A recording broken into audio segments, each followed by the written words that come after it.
Ito na. Lasang balot talaga siya. Tapos, taste test natin. Pakita ko sa inyo yung loob niya. As in yung pagkabuo niya. Parang balot talaga. Sarap. Ayan. Masabaw siya. Para malaki yung pula niya. So, balot sa puti talaga. Tapos hanapin natin yung ano. Ayun. So, pag sinabi kasi balot sa puti, parang maliit lang yung, ayan nga.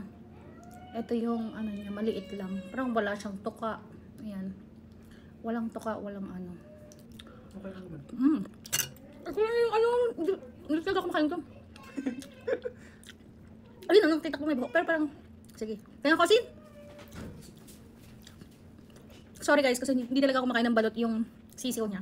Pag kumakain ako ito, binibigay ko sa kapatid ko or sa tatay ko. Yung sisiw. So, first time ko talaga kakain to. Spicy yung flavor na inano ko dito. Sige, ito na to. Hindi talaga ako makain din ng sisiw.